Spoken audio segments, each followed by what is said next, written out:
안녕하세요. 검증된 멘토 진우쌤입니다. 오늘은 학점은행제를 플래너 없이 진행해도 가능한지, 가능하다면 어떤 부분을 유의해야 하는지 지금부터 자세히 알아보려고 하는데요. 플래너 없이 진행한다는 것 자체가 결코 쉬운 과정이 아니라는 점 참고해 주시고 제 영상 봐주셨으면 좋겠습니다. 바로 가시죠.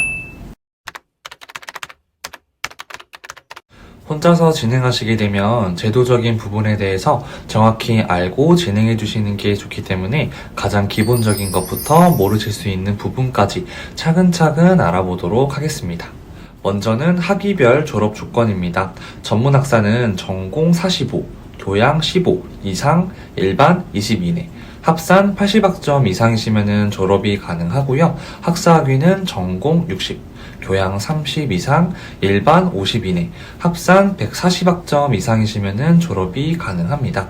여기서 유의하셔야 될 부분은 전공과 교양은 해당 학점을 무조건 넘겨주셔야 되시고요. 일반 학점은 해당 학점보다 적게 취득해도 무방하다는 점 참고해 주시면 되겠습니다.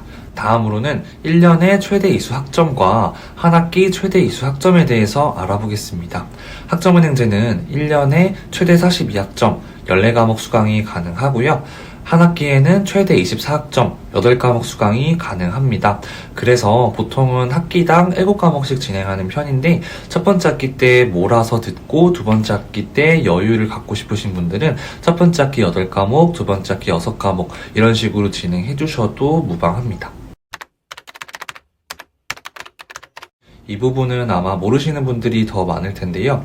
전문학사 과정을 진행하시는 분들은 한 교육원에서 60학점까지만 수강이 가능하고 학사 과정을 진행하시는 분들은 한 교육원에서 105학점까지만 수강이 가능합니다. 그래서 한 교육원에서 이런 식으로 최대로 수강할 수 있는 학점은 정해져 있는데 만약에 학점이 초과됐다. 그러면 초과된 학점은 인정이 안 되니까요. 이 부분 주의해 주시면 되겠습니다. 다음으로는 플랜 설계입니다.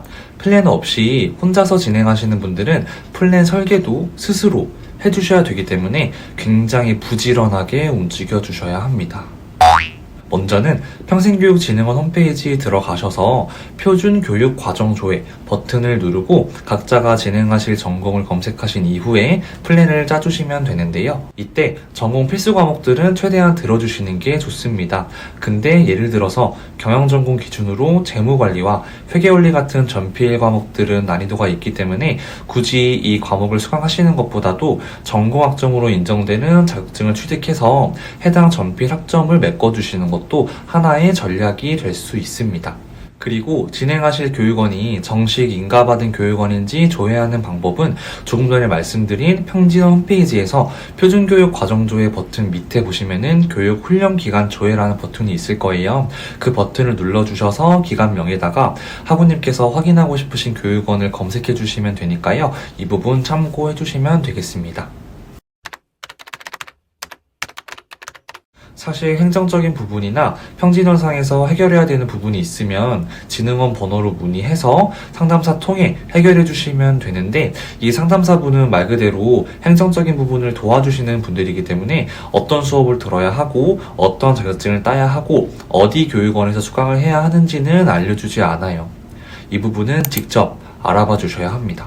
그리고 만약 스스로 설계하신 플랜에서 꽈락난 게 있거나 도중에 과정을 바꾸려고 하거나 취득 못한 자격증이 있을 경우에는 스스로 플랜을 점검해보고 확인해야 되기 때문에 이러한 돌발 상황에 대한 리스크도 감당해 주셔야 합니다. 이 부분이 어찌 보면 가장 큰 난제라고도 볼 수 있는데요. 지금부터는 플래너 없이 진행을 할 때 장점과 단점에 대해서 조금 더 명확하게 알아보도록 하겠습니다. 먼저 장점으로는 플래너 없이 진행되는 교육원 같은 경우에는 굉장히 저렴한 금액으로 진행이 가능하기 때문에 금액적인 부분에 있어서는 확실히 메리트를 느끼실 수 있을 겁니다. 추가적인 장점으로는 아쉽지만 없고요. 다음은 단점입니다. 첫 번째 단점으로는 교육원 비교, 플랜 설계, 학점은행제의 모든 부분을 스스로 해결해야 되는 번거로움이 있으시고요.